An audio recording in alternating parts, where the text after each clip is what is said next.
Thank you, Phil. He stole like the highlights of my stories, man. Got nothing left to share. Just kidding.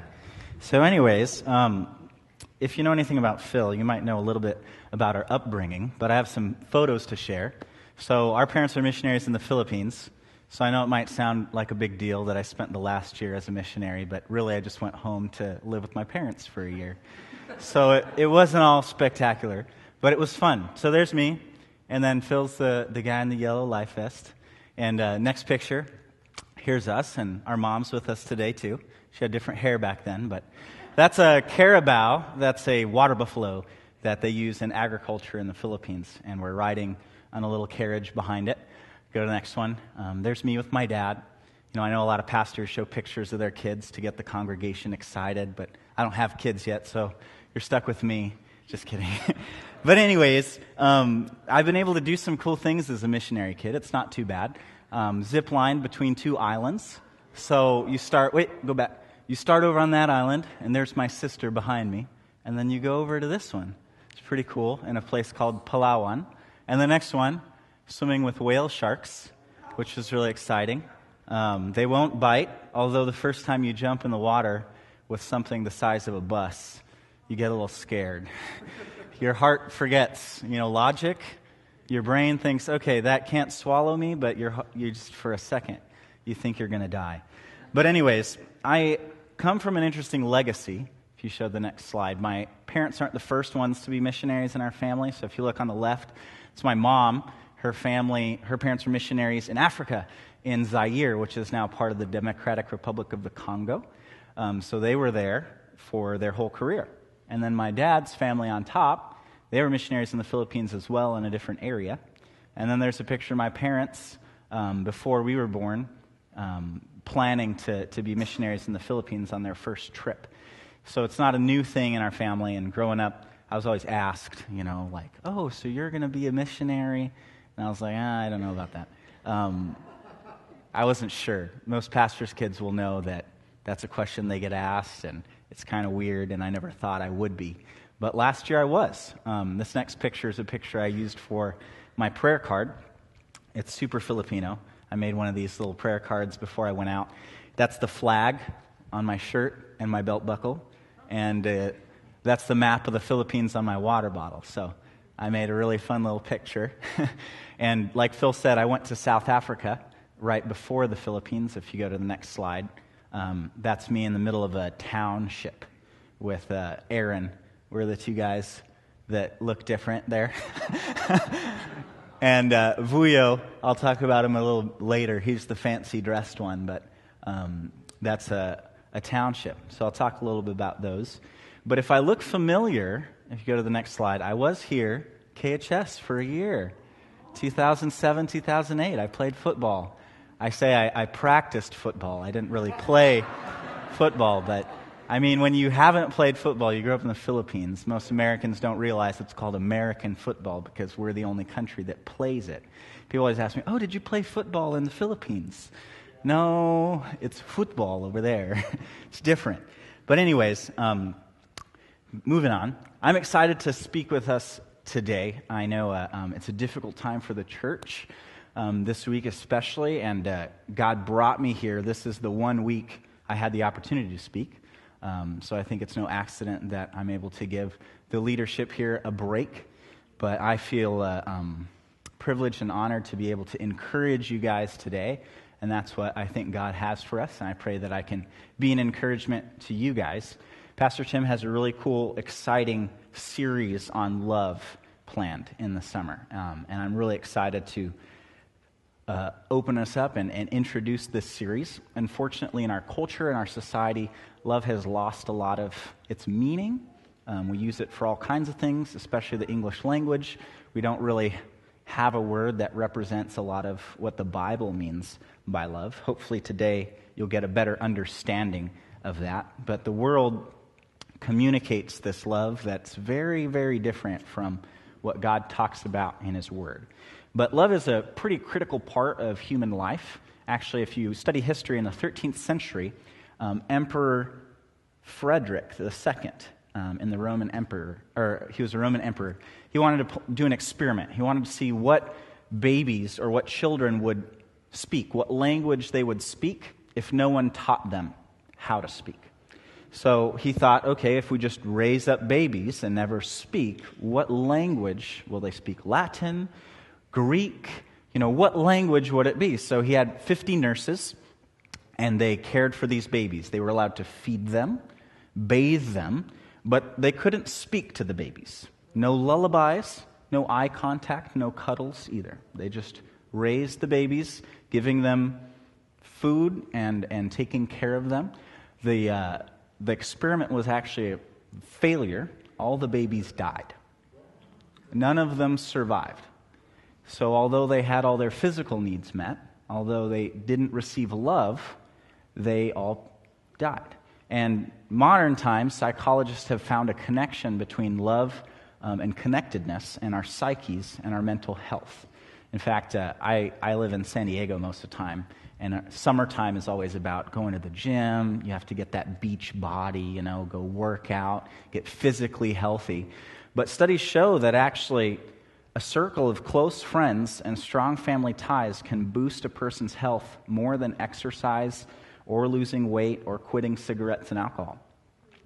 In fact, child abandonment is worse than child abuse. They've shown that kids, unfortunately, there are kids that are abandoned in our world today, and their brains are actually smaller. They shrink. The brains never grow to their full potential if they're not cared for and loved. Social isolation is really deadly, especially with the elderly. Unfortunately, in our culture here in America, we don't take the best care sometimes of the elderly. But studies show that people have a 50% better chance of survival if they belong to a wider social group, whether it's friends, neighbors, relatives, or a mix. So some might say you'll live longer as an unhealthy, overweight person who has great relationships than a healthy athlete who lives alone, which is kind of interesting. In our health, a lot of what the world promotes as the lifestyle you want to live doesn't always promote healthy family connections. It's all about work, money, finance, time away from home to pay for that big house and space between you and your kids. Everyone has their own room. That might not be the best choice. It's interesting, when they studied the brain, they found that when you experience physical pain, the same part of your brain is triggered for both physical and emotional pain. It's your anterior cingulate cortex, and it's the same spot. So for us, it feels the same, whether you experience emotional rejection or you slam your finger in the door. It's the same part of your brain. That's probably why we call it heartbreak. They ripped my heart out. I'm emotionally scarred. We have all this painful physical language along with with emotional experience. And they've studied that people would prefer physical hurt over emotional or social exclusion. So love can be a double-edged sword. It's got this beautiful potential, and we'll talk a little bit about that today, but it can really be painful. And that rejection, that pain can be bad. I spent, like Phil said, some time in Korea, in South Korea. I say Korea sometimes, and people look at me and I have to remind them, oh yes, South Korea, in Seoul. And one of the things I did, I've never been, it's one of the most densely populated metropolitan areas. San Diego is nice and big, and it's a big city, but we're all spread out. We have these freeways. You can't survive without a car. But in Seoul, they have one of the best metro subway systems, I think, in the world. So I was just having a good time traveling around for like $1 each way and going on the subway, packed into these subway cars. And although there's millions of people, nobody talks to each other. There's not many relationships. And that was really emphasized on my trip because I spoke a different language. I'm on this train and people are there on their phone playing games, listening to music, reading a book. And even if I wanted to talk to someone, I would have to go through a whole car saying English, English, to find someone. So I felt so isolated, surrounded by tons of people. And our world's getting more and more cities, and they're growing bigger and bigger, but people are getting lonelier and lonelier. In fact, one of the bridges I crossed, the Mapo Bridge over the Han River, was known for the suicides. And if you watch a K-drama, I don't know if that's popular here, but in the Philippines, everyone watches these Korean soap operas. And one of my friends, when I posted a picture, they're like, oh, that's where they shoot the suicide scenes. And all the dramas is on this bridge. But my friend told me that was a problem, and the city wanted to do something about it. They started putting these positive phrases on the bridge. And I have a picture here, too. They put pictures of families and people together.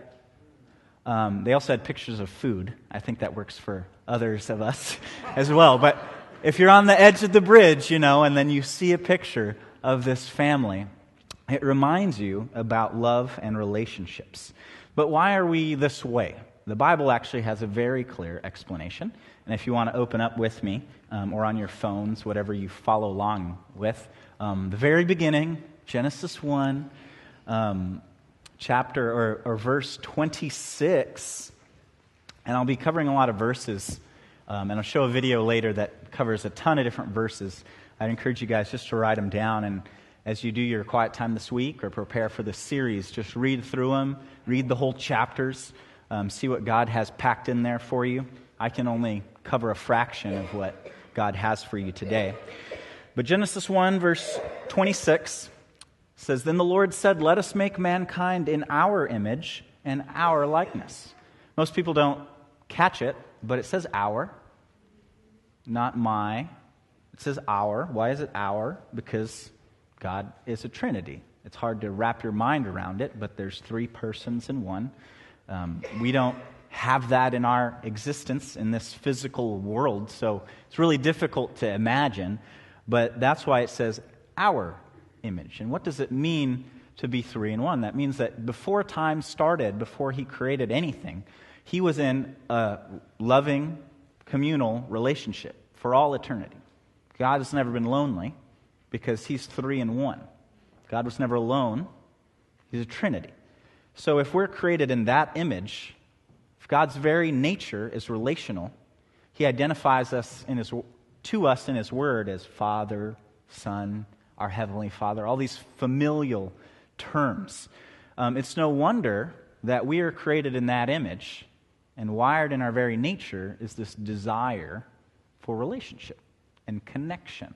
And when we isolate ourselves, I always like to imagine, the National Geographic on the savannah, and there's that one wildebeest that gets off to the side, and that's the one that the lions go for. And in the group, they're safe. And we're designed to be together. It's in our very nature. The plans in which he used were himself, a triune God. And if you flip next chapter, Genesis 2, verse 18, this is after he created everything and he created man. And then he said, "It is not good for man to be alone. I will make a helper suitable for him." Now, a lot of single men my age might use that as a verse, say, "Give me a wife, Lord. You said it's not good for me to be alone."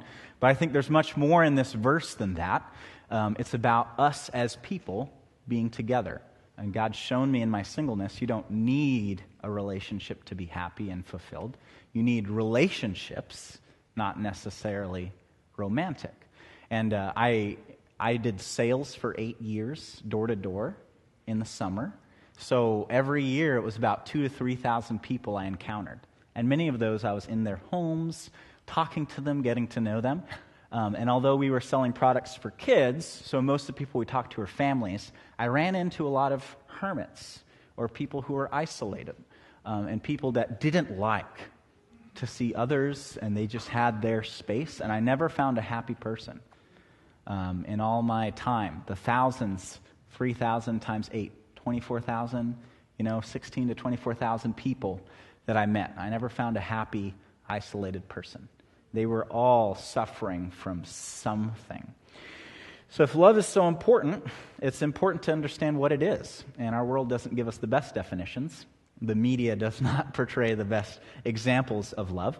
So let's go to the Bible. And this whole series is going to be based on what's called the greatest commandment.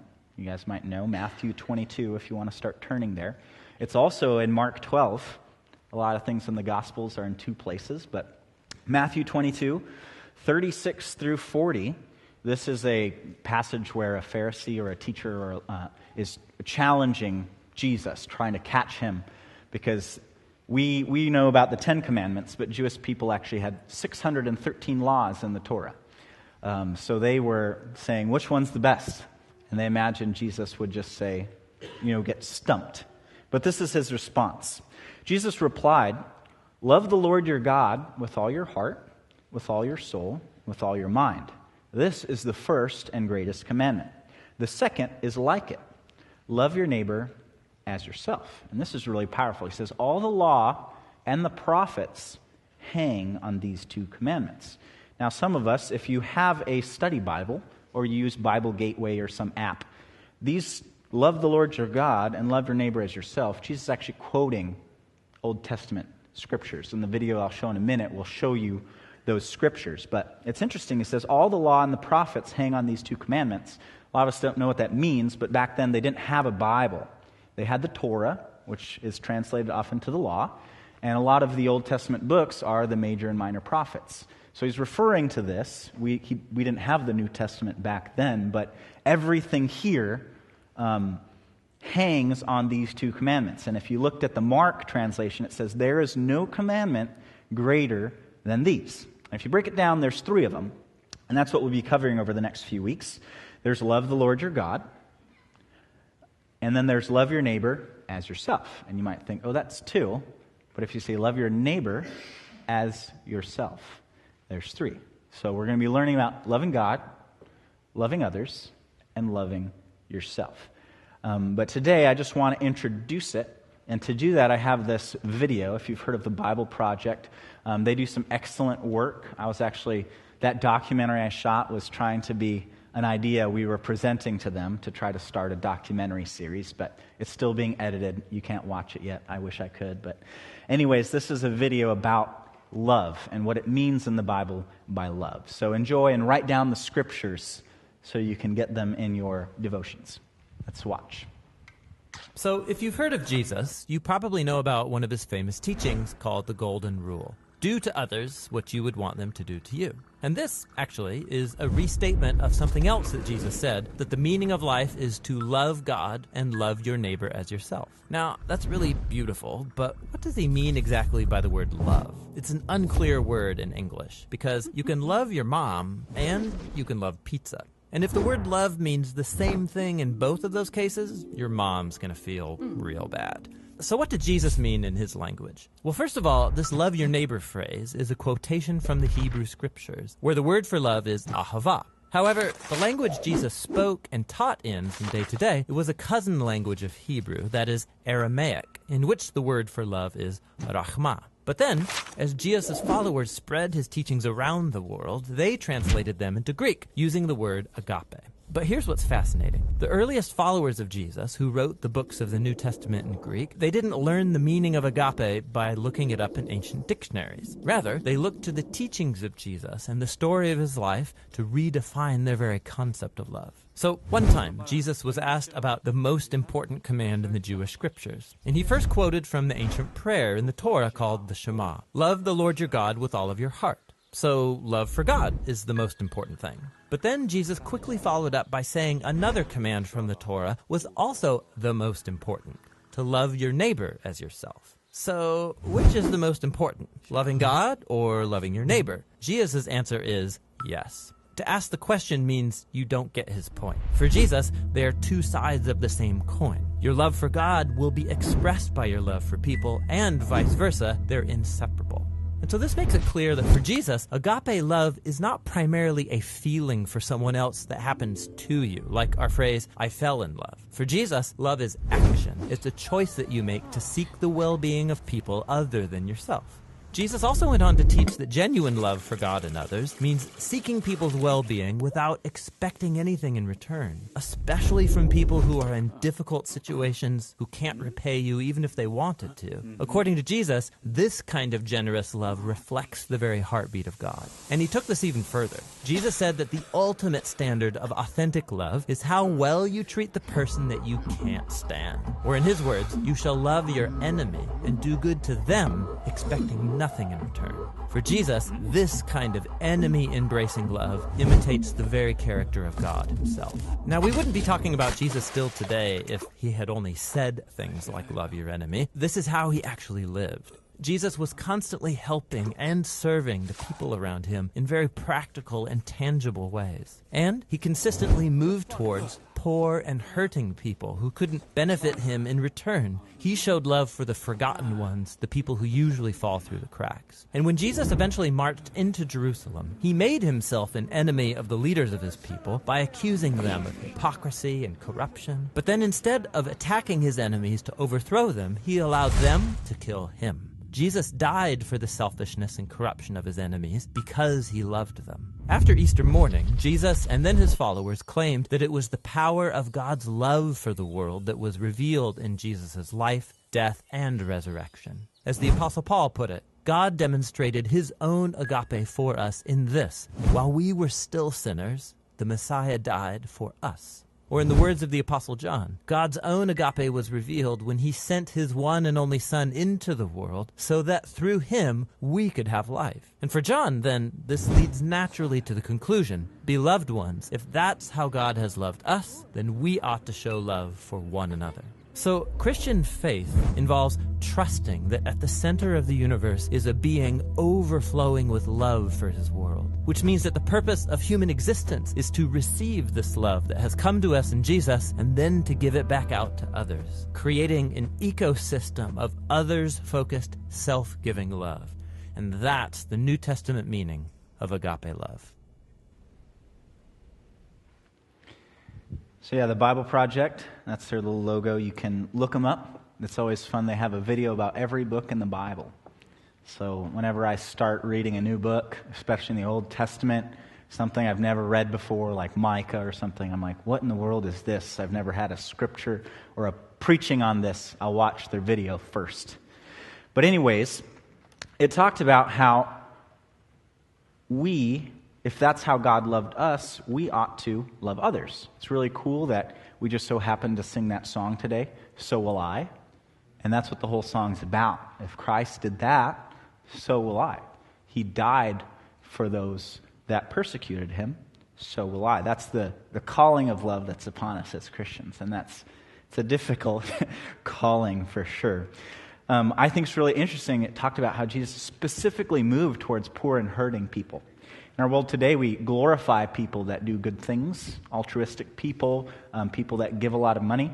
And sometimes that's not always for those people. It's to get their name on the building or have their name, posted up. Some of the people that give to our school in the Philippines, it's like, can I make sure that my name is put somewhere so that when we pass away, our name will still be there? And a lot of people, what's interesting about what Jesus did is because of the way he loved, you can't make that argument. You can't say, oh, he was just trying to get things from people. He was trying to have them treat him well. He was trying to get recognition. He sought out the lepers, the prostitutes, the tax collectors, and had dinner with them. People that, even today, a lot of people are like, why are you spending time with that person? In the church in America, we try to love those people, those forgotten ones, and sometimes our very brothers and sisters in Christ are the ones that are saying, what are you doing? You shouldn't be in that environment with those people. This enemy-embracing love is so contradictory to everything that we think love is about. But one of the verses that Luke 6:35 said, love your enemies, do good to them, and lend without expecting to get anything in return. And that's how we should love. If you're loving with some kind of expectation, we call that manipulation, not love. But it is so very difficult to do that. And I don't think there are very many of us who've been successful. I've been successful once or twice or a few times in my life, but usually my flesh has some other motivation. But if you didn't have the Bible, if you didn't have Christ, what would we have as a definition of love? It's not the greatest. If you look at media, pretty much every movie or story we read has a love story embedded in it. It's kind of funny how you're watching an action movie and all of a sudden they're kissing and you're like, where did this come from? And there's this romantic subplot. I studied film and it's really interesting. There's a lot of movies that are written without any romance. And the production company will say, no, we're not going to green light it until you write a romantic subplot because it draws more people to come watch it if there's the love side. There's a specific gender that tends to be more interested in those movies, but we won't talk about that today. But it reaches a bigger demographic, and it's really interesting. I challenge you guys to think of a movie that has no romance in it. There are some, but they're few and far between. I really liked Moana. There's no love story in that, which is really cool. It's very rare that a Disney princess does not have some prince chasing after her. But anyways, one of my best definitions of love in the Christian community is made by Josh McDowell. He has a sermon he calls Love Defined. He came and preached at our church in San Diego. So if you're ever interested, he goes much more into detail about it. But he talks about how in the Christian community we talk so much about love, but pastors never define it. They talk, love, love, love, and they say this so much. In our society, we talk about love, but there's not really a clear definition. And in all his Bible studies, found one scripture that actually defines it. And it's often used for other sermons, but I'll share it with you today. Ephesians 5, verses 28 and 29. It'll be rather familiar to many of you, I imagine. It says, in the same way, husbands ought to love their wives as their own bodies. He who loves his wife loves himself. After all, no one hated their own body, but they fed and care for their body, just as Christ does the church. Now, there's a lot into there that you could take it in the wrong context. If you watch his sermon, he goes into all the details of it. But just simply for us today, when he talks about no one hated their body, the opposite of that would be what loving means. But they fed and cared for their body. So this feeding and caring is kind of a way that we could look at love. And Josh McDowell, he defines it as to provide and protect. And in the Bible, from the very beginning, we have these strong gardening images. And in Kingsburg, we're some of the best gardeners in the world. But there's this cultivation.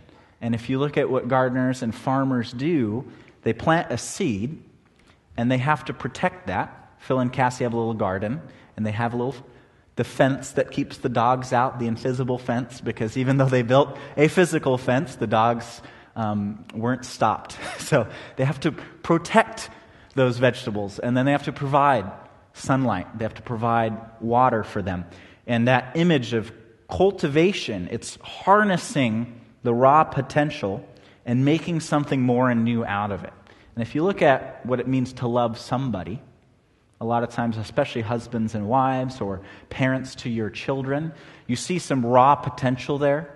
Maybe they're insecure, maybe they're broken, maybe they've experienced some rejection, and you're protecting them, you're encouraging them, you're providing for them to allow and cultivate them into their fullest potential.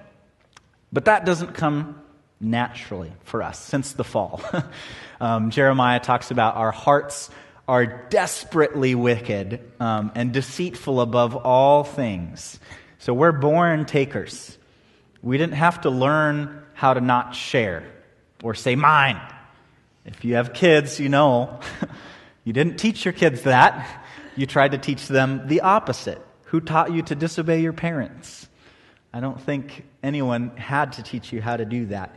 Usually we naturally do that. But God in Ezekiel says, I give you a new heart, and I put a new spirit in you. I will remove your heart of stone and give you a heart of flesh.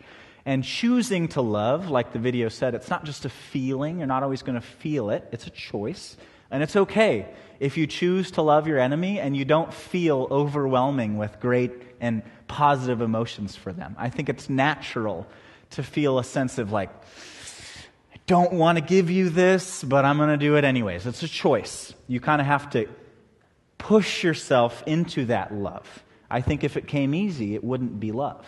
If it wasn't a choice, if you're forced into love, it's part of the reason God gave us free will. Out of all the things He created, He just said they were good. But once He created the one thing in all creation that had the choice to reject His love and turn away from Him, He said this is very good, which is the one thing that actually could give God any sort of love. The one thing that could reject Him is the only one that could actually love Him. So love is definitely a choice. And I'm not married yet, but I know as a married person, you don't always wake up excited and overflowing with emotions for your spouse or for your kids when they wake you up in the morning after a late night. I'm sure that is not, oh, I just love, when you're looking at those photos with your friends, you're not imagining them jumping in your room early in the morning, waking you up.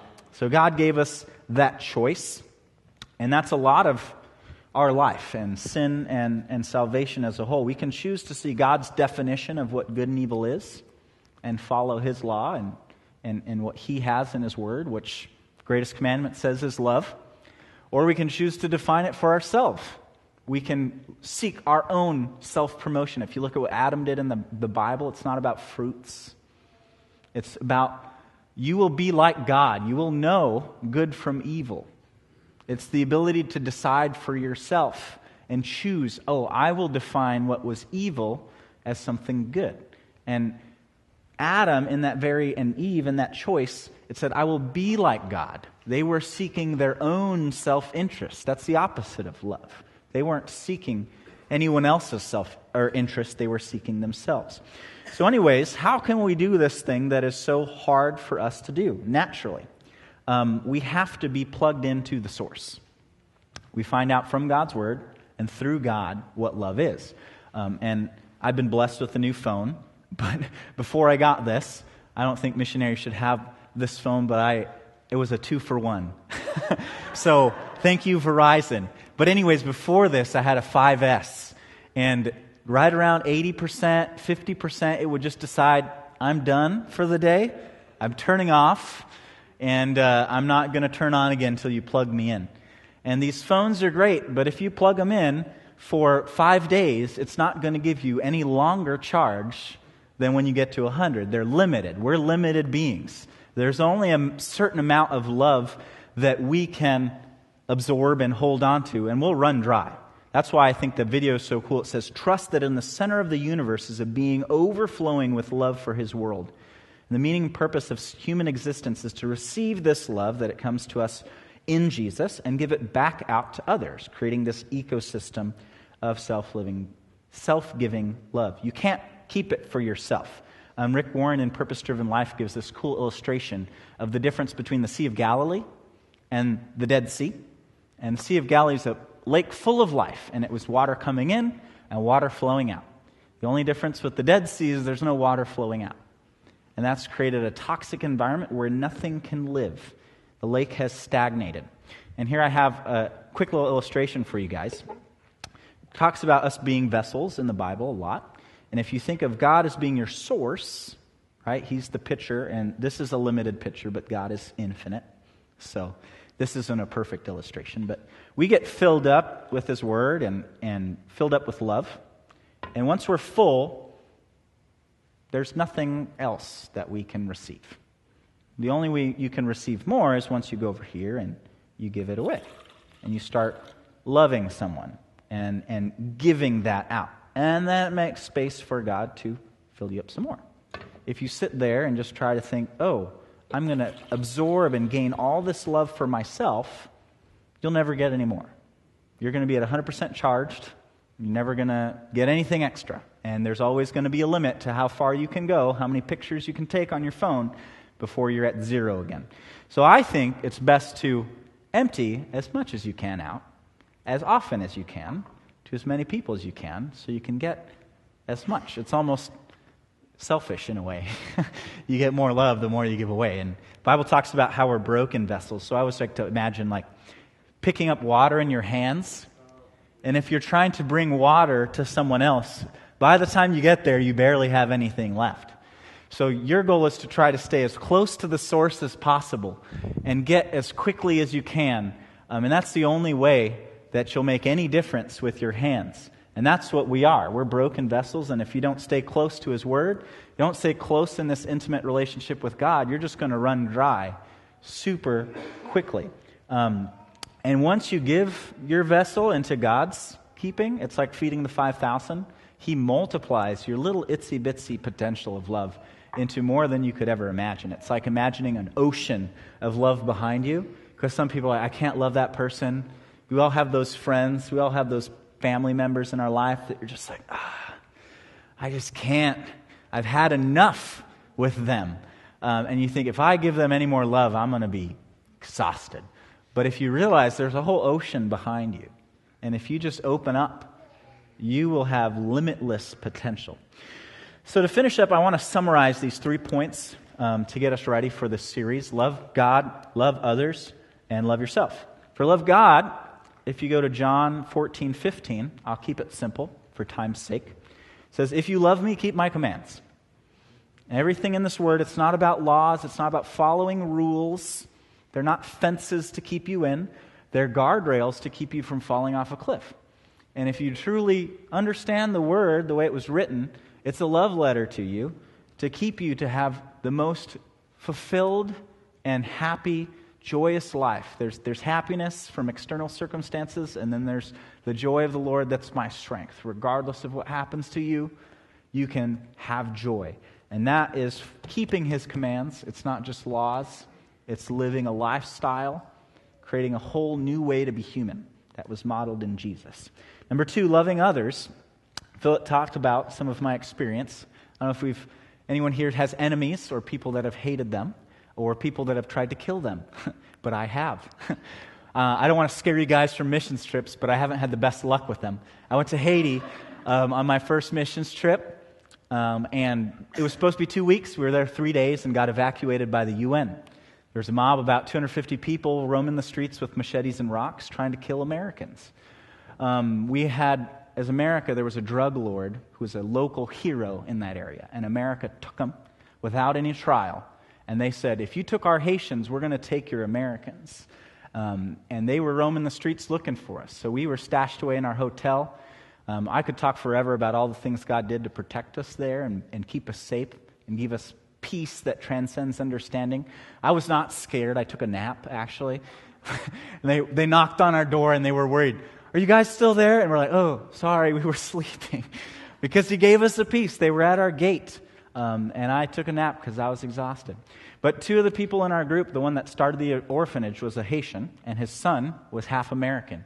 They broke into the orphanage. We were on our way there when the UN stopped us and sent us back to our hotel. But they broke in there screaming, kill the whites. And he was able to, because he knows Creole, he's Haitian, but he's very light-skinned. But he talked his way, and God protected them. They were robbed at machete point, but they weren't hurt. And when we got back to the States, I talked to him, and I said, hey, how are you doing? And he said, I just have this conviction to pray for those people. That was the first time I was like, wait a second, this is for real. What God said in His Word was being modeled in someone's life, and I saw it. If you were there in Haiti like I was, and you saw the desperation, the unemployment, those young men had nothing to do, and the one thing they had their hope in was robbed by America. And the only thing they could point their finger at for their destitution and poverty was us. So that's what they took their frustration out on. I probably would have done the same thing if I was in their situation. I've had so many blessings. And when I went to South Africa, God confronted me with the very thing. I got mugged, right? I got stabbed. It was just my hand. I'm okay. But a few days afterwards, I went to a prison full of murderers, thieves, rapists, people that we don't want to love. And God gave me the opportunity to stand in front of them and show them my bandaged hand, tell them how much money in equipment was taken. And it wasn't because of me, but I was able to tell them that I'd forgiven those people. and that I forgive them for what they've done. And that's the kind of love that really transforms you. It's not because of you, it's God within you. And even in the Philippines, I was visiting someone in the prison, in the jail actually, for my dad. And one of the children of the members of our church, while I was there, actually murdered his girlfriend and tried to commit suicide. And he started coming, he ended up in the same jail I was visiting. And he was the sweetest guy. It's hard to imagine, what he had done. But I had nothing but love for him. And in South Africa, I have one more picture. This guy, Vuyo, he was in the picture earlier in the township. He was the most wanted man in all of Cape Town. Cape Town's one of the most dangerous cities in the world. And at 19, he was the most wanted, most powerful man. He got saved in prison, and he wants to be the most wanted preacher now. But I love that guy. And so many of the people we worked with in South Africa were ex-prisoners. I don't know the stuff they did, and I don't care. Because God gave me that love, And it fills you with joy. But the core of that is realizing, like the song that we sang earlier, there's one line that says, I see your heart 8 billion different ways, every precious one a child you died to save. And the more you realize that we're all image bearers of Christ, that's the reason we're wired for love, and that's the reason everyone has value. It's not because of what they did or mistakes they've made, or in our eyes if their sins are worse than the sins we've committed, but they are image bearers of Christ. And the more, if you pray that God gives you his heart, there's a song that says, give me your eyes. If you had God's eyes, you would leave and your heart would break for everyone you met. Even the most cruel people that cut you off on the freeway, that person's hurting, and your heart would break for them. And lastly, loving yourself. Many Christians avoid this because it seems prideful. My favorite illustration for this is, I was on a 16-hour flight to get here last Friday, and I always say, oxygen masks will fall from the ceiling. Please put yours on first before helping anyone else. And I used to wonder what that was about. And then I realized that if you were a loving parent and you're like, no, I'm going to save my kids, grab that oxygen mask, which is there to keep you, to have enough oxygen when the cabin depressurizes. You're halfway there and you pass out. What good are you? You can't help anybody, right? And now both you and your child are in danger. And if you don't know how to love yourself, you have no way to know how to love anyone else. And if you are so focused, I had a season of my life where I did this. I was so focused on loving this person, and I just drove myself into isolation and depression, and I was really no good. God taught me firsthand, I'm not the Savior. At my best ability, I made the situation worse. And if we don't learn how to love ourselves, we won't learn how to love others. So I'm really excited for this series and what God has in store for you. I challenge you guys to practice this. Seek out people who can't repay you, right? People that you're not going to get any greater social standing. They're not going to somehow pay you back. It's not a loan you're giving them. You're not letting them borrow money. You're giving them money. A lot of times in my life, I've borrowed or lent money, and I've had to pray and decide, God, I gave that, because it starts eating away at that relationship. But find people. Try to love people. Challenge yourself. Do a heart check. I promise you, you won't feel those feelings. You won't be overflowing with joy. Oh, this is so great that I'm caring for this person that just cut me in line and is saying some comment about me and talking behind my back. You won't feel good about it, but it's a choice. And God designed those things to work greed and selfishness out of your heart. That's what love is. And as a Christian, the more you love, the more you work it out of your heart. And the more you choose to love those who love you, Jesus says, what difference is that from the pagans who don't know God? They love people that love them. And if all you do is love people that love you, you're working greed and selfishness into your heart and being a more selfish person. So I challenge you guys with that statement we sang last week. They will know we are Christians by our love. John 13, 34, 35. A new commandment I give to you. Love one another as I have loved you. So you must love one another. By this, everyone will know that you are my disciples, if you love one another. So let's go throughout this week and love those around us in a way that's not seeking our best interest, but specifically finding those people, the forgotten ones, the ones everyone else has avoided, or those people in your life that have hurt you intentionally and have never asked for forgiveness. Love those people and watch what God does to your heart, because he wants to give you a heart of flesh and remove that heart of stone. Thank you, guys.